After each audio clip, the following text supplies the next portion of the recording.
Tepat 1 bulan insiden berdarah di kediaman Kadif Propam Polri nonaktif Irjen Verdi Sambo yang menewaskan Brigadir Yosua terjadi. Namun dalang utama di balik insiden itu masih belum terungkap. Kini satu persatu tabir pun terlihat. Polri melakukan penyidikan dan menetapkan sejumlah tersangka. Yang terbaru, Bareskrim menetapkan Brigadir RR sebagai tersangka pembunuhan Brigadir Yosua. Brigadir Ricky Rizal atau Brigadir RR diketahui adalah ajudan istri Verdi Sambo, Putri Chandrawati. Sementara itu, tersangka pertama Richard Eliezer atau Baradae hari ini resmi ajukan justice kolaborator ke LPSK. Melalui kuasa hukumnya Dewi Payumara, Baradae bersedia membantu penegak hukum karena ia merupakan saksi kunci dalam kasus kematian Brigadir J. Sementara itu, LPSK bisa melindungi Baradae Eliezer sebagai justice kolaborator dengan syarat pemohon bukanlah pelaku utama dan bersedia bekerja sama dengan aparat penegak hukum untuk mengungkap kasus hingga tuntas.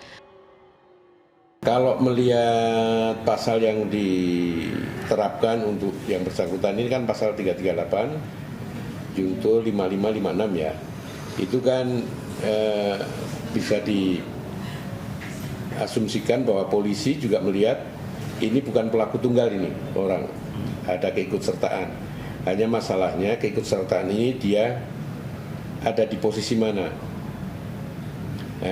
Kalau dia bersedia menjadi justice kolaborator, ya dia harus bisa memberikan keterangan untuk membongkar perkaranya itu secara lebih tuntas. LPSK meminta agar Polri menjaga keselamatan jiwa Baradae Eliezer agar bisa memberikan keterangan secara utuh hingga proses peradilan. Selain itu, LPSK juga menemukan adanya kejanggalan saat proses investigasi, yakni beberapa keterangan dari Baradae Eliezer yang tidak sesuai dengan informasi yang didapat oleh LPSK dari pihak lain. Besar harapan publik agar kasus penembakan Brigadir Yosua dibuka secara terang benderang. Kredibilitas dan kepercayaan publik terhadap institusi Polri pun kini diuji.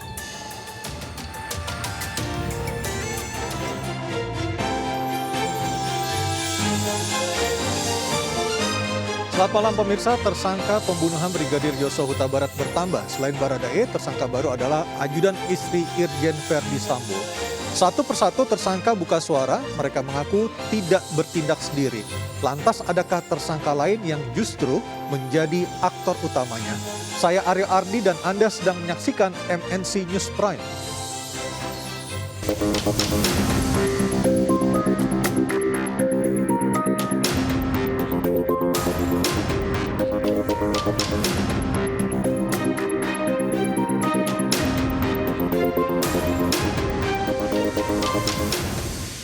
Pemirsa, tim Sus Mabes Polri mengusut kasus kematian Brigadir Yosua yang tadi berkumpul di Makobrimob Kelapa II, Depok, Jawa Barat. Pertemuan untuk menganalisa hasil dari laboratorium forensik.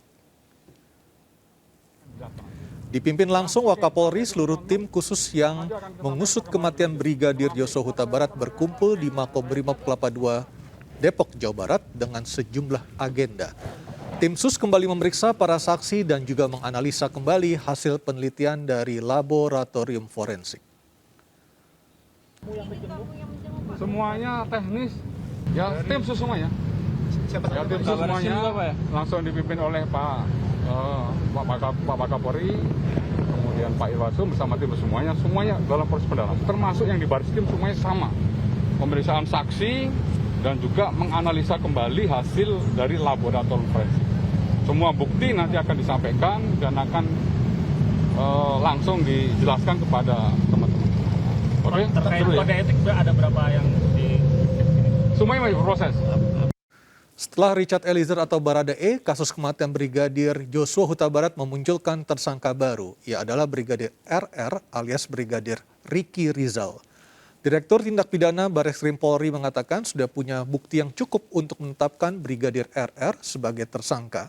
Brigadir Ricky Rizal atau Brigadir RR adalah ajudan dari istri mantan Kadif Propam Irjen Polisi Verdi Sambo.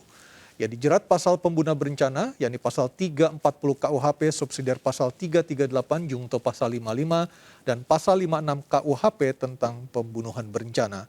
Usai ditetapkan sebagai tersangka, RR langsung ditahan di rutan Bareskrim Polri. Penahanan resmi terhitung mulai hari Minggu kemarin.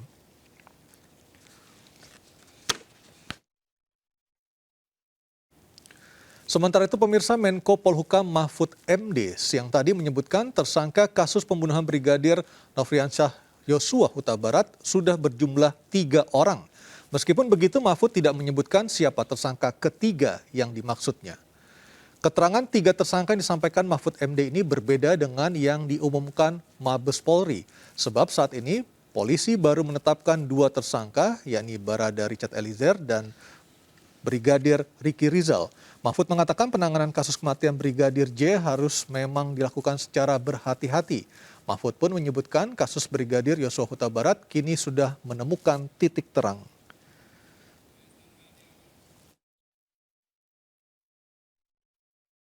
Pemirsa, Barada Richard Eliezer mulai buka suara, tersangka juga bertambah, lalu siapa aktor di balik pembunuhan Brigadir Yosua Huta Barat? Sudah bergabung melalui sambungan Zoom, Komjen Polisi Purnawirawan Susno Duaji, mantan Kabareskrim Polri. Selamat malam, Assalamualaikum warahmatullahi wabarakatuh, Pak Susno. Selamat malam Mas Rio, selamat malam para penonton MNC yang di seluruh Nusantara. Baik, terima kasih Pak Susno. Pak Susno, tadi kita mendengar sendiri ataupun melihat ternyata siang tadi Pak Mahfud dalam kapasitasnya sebagai Menko Polhukam maupun sebagai Ketua Kompolnas mengatakan tersangka bertambah berjumlah 3 orang, sementara Mabes Polri masih 2 orang. Bagaimana Bapak sebagai mantan Kabareskrim melihat kondisi ini, Pak? Baik, kalau mendengar pengumuman Pak Mahfud katakan 3, kemudian pernah satu hari ada media mengatakan bahwa tambah 2 ya, yaitu 1 driver, 1-nya ajudan ya, kalau nggak salah. Dan dua-duanya sudah ditahan jadi 3 gitu.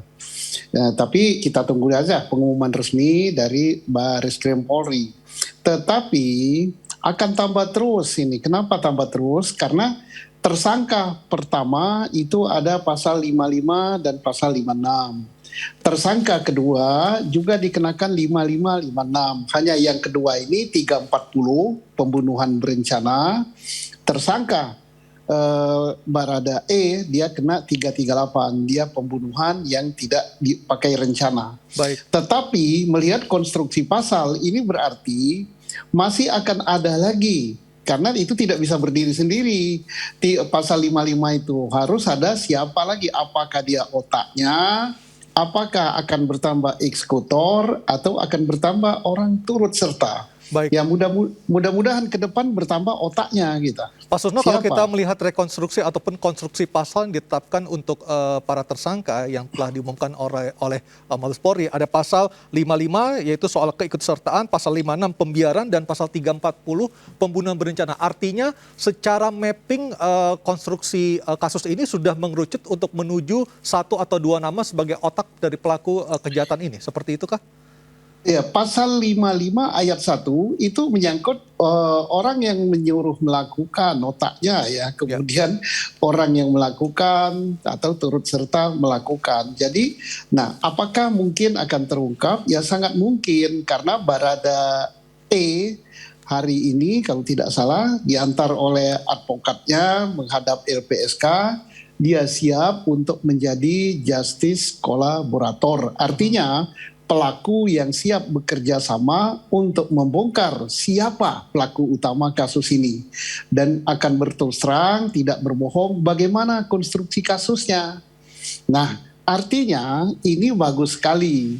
Apalagi nanti akan diperkuat dengan hasil visum et repertum pada otopsi kedua, akan diperkuat lagi dengan hasil laboratorium forensik digital, untuk balistik juga ada laboratorium forensiknya, untuk CCTV ada laboratorium forensiknya, untuk HP ada laboratorium forensiknya, ditambah saksi.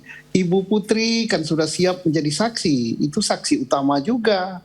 Pak Sambo juga jadi saksi, dan juga sudah ada 25 perwira termasuk perwira tinggi, perwira menengah, dan perwira pertama yang ditempatkan di tempat khusus itu karena diduga melakukan menghambat jalannya pemeriksaan, menghilangkan barang bukti, dan ini sangat penting bagi reserse.